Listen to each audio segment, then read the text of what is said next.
All right, this one here is a seated band row. I really love this movement because it's very simple, and I love using bands because they're just so portable and easy to use.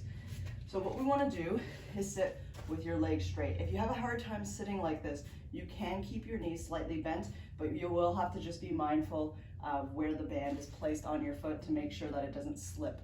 Okay, so you just want to be able to bring your foot up like this so there's a flat surface. Okay, so we're here. You're going to take your resistance band and place it around the bottoms of your feet, and we're going to sit up nice and tall here.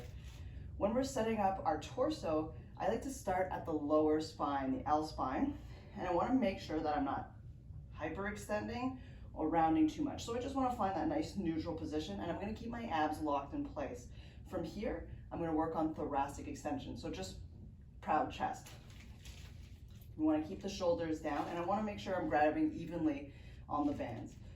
There's kind of two parts to the row. The first part is our scapular retraction. So I'm going to keep my elbows locked out and straight. I'm going to focus on just squeezing my shoulder blades together. Okay, so that's that first part.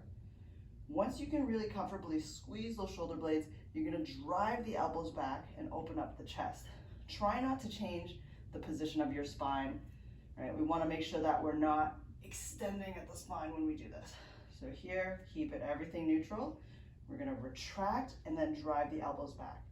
A common mistake that happens when we're in this position is we'll do a great job retracting, but then as people pull their elbows back, they tend to let their shoulders roll forward. So we want to just make sure we're keeping everything nice and tight in the back and opening up the chest as best as possible. So just try to avoid rolling that shoulder forward. So again, retract and squeeze. So I'm really focusing on pinching my shoulder blades together.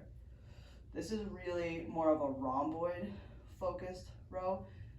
There are other variations of rows, but this is a really great one to start with.